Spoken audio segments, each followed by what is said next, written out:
जय श्री राधे, जय श्री कृष्ण। आप सभी को एक बार पुनः आप सभी का बहुत बहुत स्वागत। VKVPS परिवार श्री धाम वृंदावन, मैं राधेश्याम वशिष्ठ आप सभी का हृदय से बहुत बहुत स्वागत करता हूं और ले चलता हूं नित्य की भांति आज की पावन कथा प्रसंग में, जिसके अंतर्गत आज हम अथैको नवतमो अध्याय यानी 89वें अध्याय में 89 नंबर चैप्टर में प्रवेश करेंगे। दसम स्कंद का विश्राम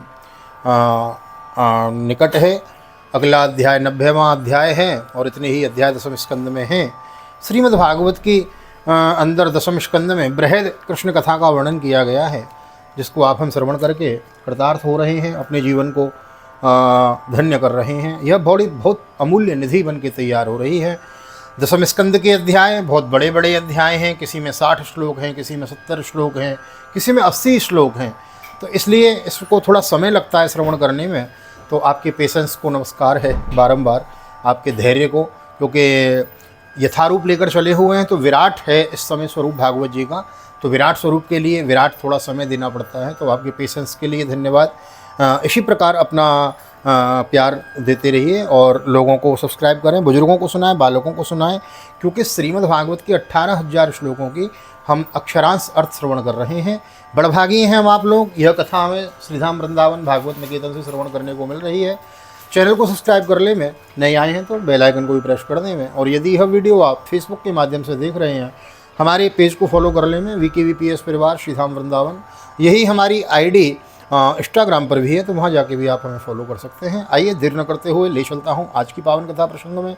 सर्वप्रथम करेंगे गोविंद नाम संकीर्तन। श्री कृष्ण गोविंद हरे मुरारी, हे नाथ नारायण वासुदेव। श्री कृष्ण गोविंद हरे मुरारी, हे नाथ नारायण वासुदेव।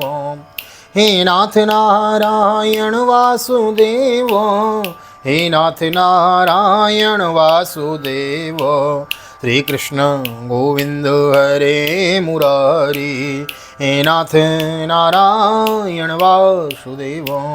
नारायणं नमस्कृत्यं नरं चैव नरोत्तमं देवीं सरस्वतीं व्यासं ततो जयमुदीरयेत्। कृष्णाय वासुदेवाय हरये परमात्मने प्रणतः क्लेशनाशाय गोविन्दाय नमो नमः। ओम नमो भगवते वासुदेवाय। श्रीमद्भागवत महापुराणं दशमस्कन्ध उत्तरार्धं अथैकोननवतितमोऽध्यायः। श्रीशुकवाच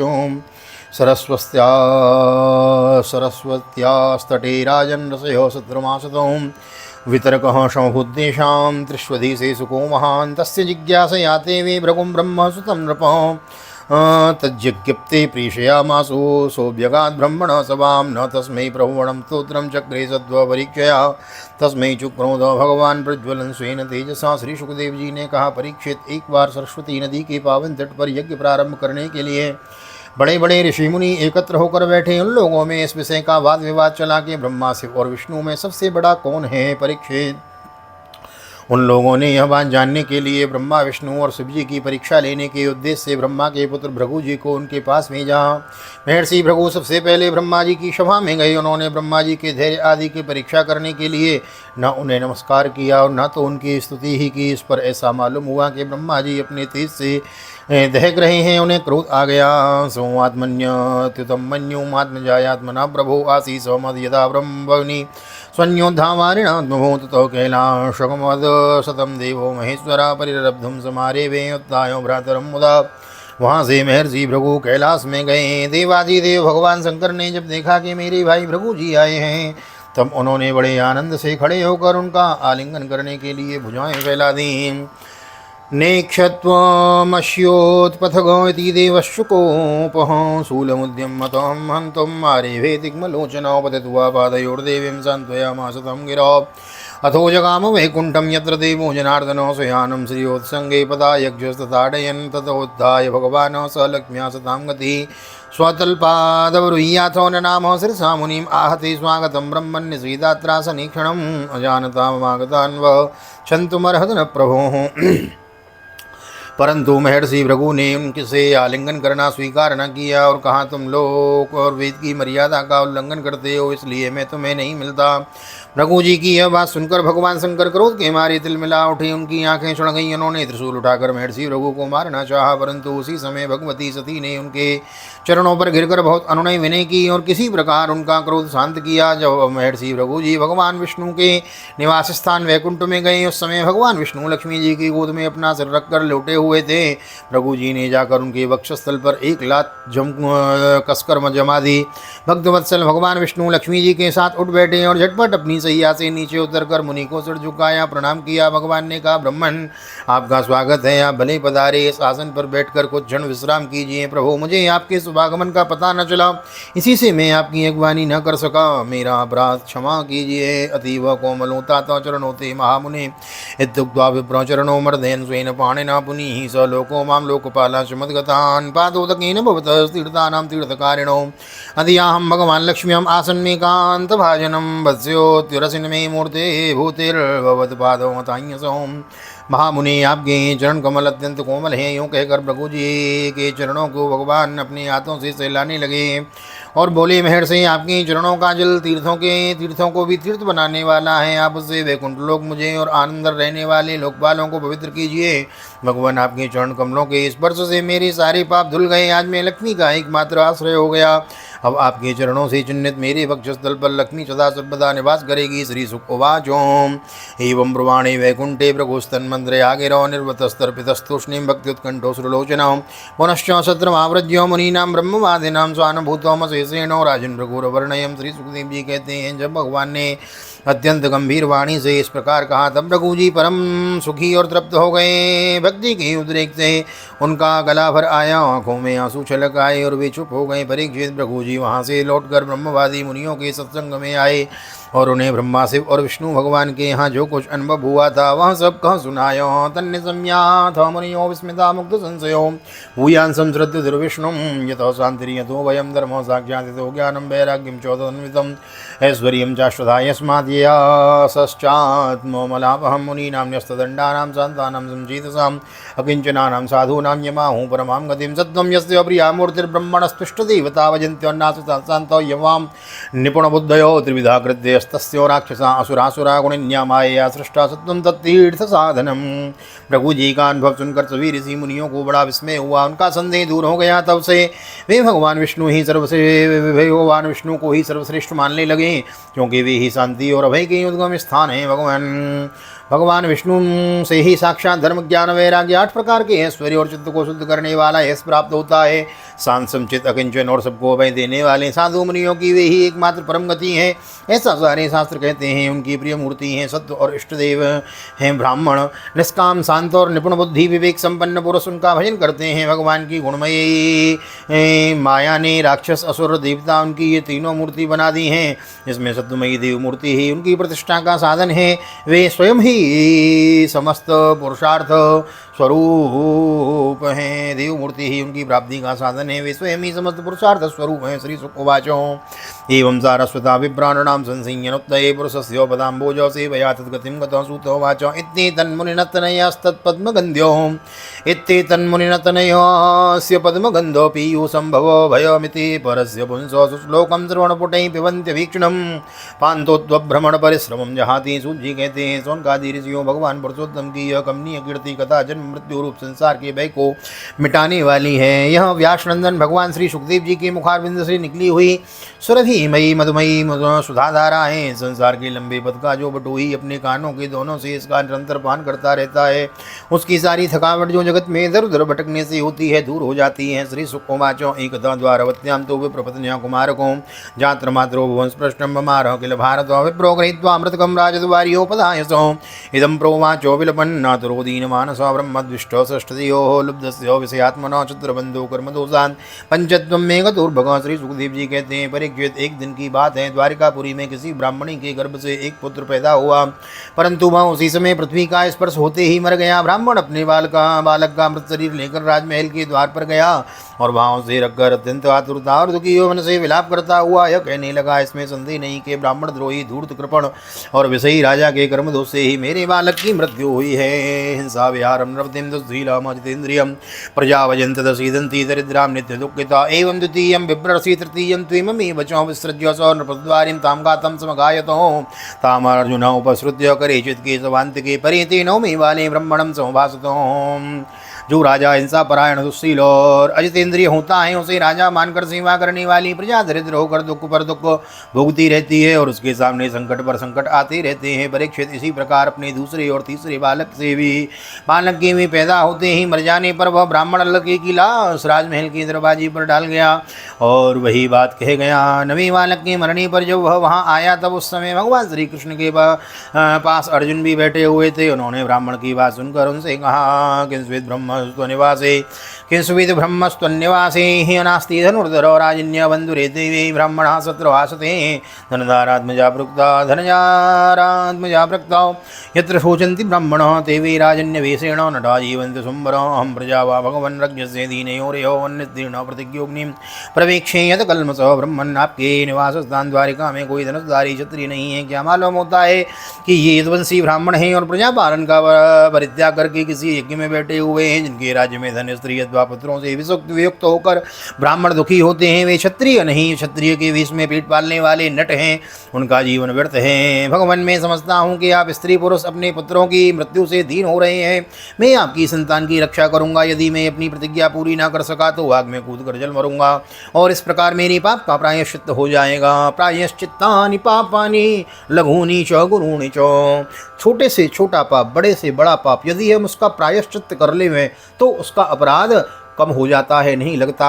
पहले पाप उसके पश्चात हो जाए हृदय में ताप, ये हमसे क्यों हो गया, कोई चींटा चींटी मर जाए हमसे क्यों हो गया, कष्ट हो जाए हृदय में, समझो पश्चाताप। उसके बाद फिर गोविंद कल्याण कर देते हैं। ब्राह्मणो वाचो संकर्षणो वासुदेव प्रद्युम्नो धन्विनाम्बरो अनिरुद्धो प्रतिरथो नत्रातुं शक्नुवन्ति यत् तत्कथं नो भवान् कर्मं दुष्करं जगदीश्वरे चिकीर्षसि त्वं बालिष्यात् तन्न श्रद्धमये वयम्। ब्राह्मण ने कहा अर्जुन यहाँ बलराम जी भगवान श्री कृष्ण धनुर्धर शिरोमणि प्रद्युम्नो अद्वितीय योद्धा अनिरुद्ध भी जो मेरे बालकों की रक्षा करने में समर्थ नहीं है, इस जगदीश्वरों के लिए भी यह काम कठिन हो रहा है, तब तुम इसे कैसे करना चाहते हो। सच में यह तुम्हारी मूर्खता है, हम तुम्हारी इस बात पर बिल्कुल विश्वास नहीं करते हैं। अर्जुन उवाचो न हम संकर्षणो ब्रह्मण्य कृष्णो कार्षणरेव च अहं वा अर्जुनो नाम गाण्डीवं यस्य वेदनो मावमस्थां मम ब्रह्मन् वीर्यं त्रय्यम्बकतोषणं मृत्युं विजित्य प्रदने आन्यस्येति प्रजां प्रभो। अर्जुन ने कहा ब्रह्मन में बलराम श्री कृष्ण अथवा प्रद्युम्न नहीं हूँ, मैं हूँ अर्जुन जिसका गांडीव नामक धनुष विश्वविख्यात है। ब्राह्मण देवता आप मेरे बल पौरुष और तिरस्कार मेरा बल पौरुष का तिरस्कार मत कीजिए। आप जानते हैं मैं अपने पराक्रम से भगवान शंकर को संतुष्ट कर चुका हूँ। भगवान मैं आपसे अधिक क्या कहूँ, मैं युद्ध में साक्षात मृत्यु को भी जीत कर आपकी संतान ला दूंगा। एवं विश्रम्भितो विप्र फाल्गुनेन परन्तपो जगाम स्वगृहं प्रीत पार्थवीर्यो निशामयन् प्रसूति कालो आसन्ने भार्याया द्विजसत्तमो पाहि पाहि प्रजां मृत्योरित्या अर्जुन मातुरः स उपस्पृश्य जम्बो नमस्कृत्य महेश्वरं दिव्यासनत्यानि संस्मृत्य सज्जं गाण्डीवमाददे न्यरुणत्सूतिकागारं शरीरनानास्त्रयोर्जिते तिर्युगूर्ध्वो मदः पार्थोस् चकार सरपंजनम। परीक्षित जब अर्जुन ने उस ब्राह्मण को इस प्रकार विश्वास दिलाया तब वह लोगों से उनके बल पौरुष का बखान करता हुआ बड़ी प्रसन्नता से अपने घर लौट आया। प्रसव का समय निकट आने पर ब्राह्मण आतुर होकर अर्जुन के पास आया और कहने लगा इस बार तुम मेरे बच्चे को मृत्यु से बचा लो। यह सुनकर अर्जुन ने शुद्ध जल से आचमन किया तो भगवान शंकर को नमस्कार किया, फिर दिव्य अस्त्रों का स्मरण किया और गांडीव धनुष पर डोरी चढ़ाकर उसे हाथ में ले लिया। अर्जुन ने बाणों को अनेक प्रकार के अस्त्र मंत्रों से अभिमंत्रित करके प्रसव गृह को चारों ओर से घेर दिया। इस प्रकार उन्होंने सूतिका गृह के ऊपर नीचे अगल बगल बाणों का एक पिंजरा सा बना दिया। निर्णसूतिकागारं शरीरनानास्त्रयोजते तिर्युगूर्ध्वमदः पार्थचकारासरपञ्जरं ततः कुमारा संजातो विप्रपत्न्यारुतन्मोहो सद्यो दर्शनमापेदे सशरीरो विहाय स्वतदा विप्रो विजयं दीन विनिन्दन् कृष्णसन्निधौ मौढ्यं पश्यत मे एवं श्रद्धे क्लीव कथनं न प्रद्युम्नो नानिरुद्धो न रामो न च केशवो यस्य सेको परित्रातं पुण्यस्तत्तद्वेश्वरः। इसके बाद ब्राह्मण के गर्भ से एक शिशु पैदा हुआ जो बार बार रो रहा था, परंतु देखते ही देखते वह सशरीर आकाश में अंतर्ध्यान हो गया। अब वह ब्राह्मण भगवान श्री कृष्ण के सामने ही अर्जुन की निंदा करने लगा। वह बोला, मेरी मूर्खता तो देखो, मैंने इस नपुंसक की डींग भरी बातों पर विश्वास कर लिया। भला जिसे प्रद्युम्न, अनिरुद्ध, यहाँ तक कि बलराम और भगवान श्री कृष्ण भी न बचा सके, उसकी रक्षा करने में कौन समर्थ है। दिग्गर्जुनम वृषावादम दिग्गात्मश्लाघिनोदनो देवोपसृष्टम योमोड्यम दानदे निशति दुर्मति एवं सपति विप्रसो विद्यामास्दाय वाल्गुनायो संयम निवासो यत्रास्ति भगवान यमः विप्रपत्या विप्रापत्योमचक्षाणस्ततो इन्द्रियमगात्पुरीम् आग्नेयीं नैर्यतीं सौम्यां वायव्यां वारुणीमतोरसातलं नाकप्रश्नं धिष्ण्यायान्यान्युदायुधो युधो। विद्यावादी अर्जुन को धिक्कार है, अपने मुंह अपनी बड़ाई करने वाले अर्जुन के धनुष को धिक्कार है। इसकी दुर्बुद्धि तो देखो, वह मूर्ता बस उस बालक को लौटा लाना चाहता है जिसे प्रारब्ध से हमें अलग कर दिया है। जब वह ब्राह्मण इस प्रकार उन्हें भला बुरा कहने लगा, तब अर्जुन योग बल से तत्काल संयमनीपुरी में गए, जहाँ भगवान यमराज निवास करते हैं। वहाँ उन्हें ब्राह्मण का बालक नहीं मिला।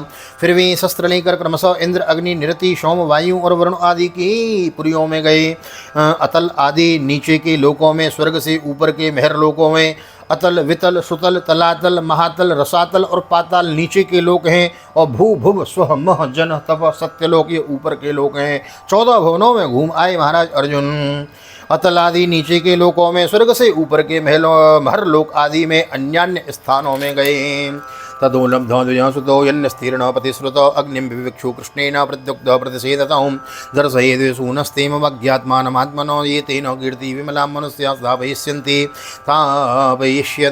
इति सम्मास्य भगवान् अर्जुनेन सहीश्वरा दिव्यं स्वरतमास्ताय प्रतीचिं दिशमाविशत् सप्तद्वीपान् सप्तसिन्धून् सप्तगिरिनितलोकालोकं तथातीत्य विवेश सुमहत्तमो। परंतु कहीं भी उन्हें ब्राह्मण का बालक न मिला, उनकी प्रतिज्ञा पूरी न हो सकी। अब उन्होंने अग्नि में प्रवेश करने का विचार किया, परंतु भगवान श्री कृष्ण ने उन्हें ऐसा करने से रोकते हुए कहा, भाई अर्जुन, तुम अपने आप अपना तिरस्कार मत करो। मैं तुम्हें ब्राह्मण के शोभान कभी दिखाई देता हूँ। आज जो लोग तुम्हारी निंदा कर रहे हैं, वे ही फिर हम लोगों की निर्मल कीर्ति की स्थापना करेंगे। सर्वशक्तिमान भगवान श्री कृष्ण इस प्रकार समझा बुझाकर अर्जुन के साथ अपने दिव्य रथ पर सवार हुए और पश्चिम दिशा को प्रस्थान किया।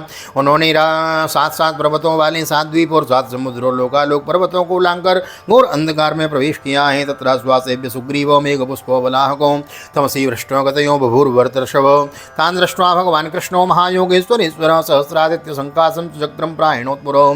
परीक्षित वह अंधकार इतना घोर था कि उसमें सेभ्य, सुग्रीव, मेघपुष्प और बलाहक नाम के चारों घोड़े अपना मार्ग भूलकर इधर उधर भटकने लगे।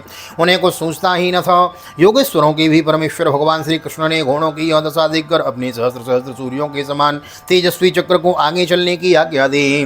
तमः सुघोरम गहनम कृतम महद्विदारे यद्भूरितरेण रोचसा मनोजवम निर्विशेष सुदर्शनम गुणच्युतो रामसरो यथा चमूद्वारेण चक्रानुपतेन तत्तमो परम परम ज्योतिरनंत पारम समश्नुवानं प्रशमीक्ष फाल्गुन प्रताडिताक्षोपितधेक्षणी उवे। सुदर्शन चक्र अपने ज्योतिर्मय तेज से स्वयं भगवान के द्वारा उत्पन्न उन घने एवं महान अंधकार को चीरता हुआ मन के समान तीव्र गति से आगे आगे चला। उस समय वह ऐसा जान पड़ता था मानो भगवान राम का बाण धनुष से छूटकर राक्षसों की सेना में प्रवेश कर रहा हो। इस प्रकार सुदर्शन चक्र के द्वारा बतलाए हुए मार्ग से चलकर रथ अंधकार की अंतिम सीमा पर पहुंचा। उस अंधकार के पार सर्वश्रेष्ठ पारावार रहित व्यापक परम ज्योति जगमगा रही थी। उसे देखकर अर्जुन की आंखें चौंधिया गईं और उन्होंने विवश होकर अपने नेत्र बंद कर लिए हैं। तथा प्रविष्टो सलिलं नमस्कृता बलीयसेर्जद बृहदोर्मिभूषणं तत्राद्भुतं वै भवनं द्युमन्तमं भ्राजन्मणिस्तम्भ सहस्रशोभितं तस्मिन् महाभीममनन्तमद्भुतं सहस्रमूर्धन्यफणाफणिद्युमि विभ्राजमानं द्विगुणोल्मणीक्षणं सिताचलाभं सितकण्ठजिह्वं ददर्श तद्धोगसुखासनं विभो महानुभावं पुरुषोत्तमोत्तमं सान्द्राम्बुदाभं शुभिशङ्गवाससं प्रसन्नवक्त्रं रुचिरायते क्षणम्। इसके बाद भगवान के रथ ने दिव्य जल राशि में प्रवेश किया। बड़ी तेज आंधी चलने लगी। चलने के कारण उस जल में बड़ी बड़ी तरंगें उठ रही थी। वह बहुत बड़ी मालूम होती थी। वहाँ एक बड़ा सुंदर महल था। उसमें मणियों के सहस्र खंभे चमक कर उसकी शोभा बढ़ा रहे थे और उसके चारों ओर बड़ी उज्ज्वल ज्योति फैल रही थी। उस महल में भगवान शेष जी विराजमान थे। उनका शरीर अत्यंत भयानक और अद्भुत था।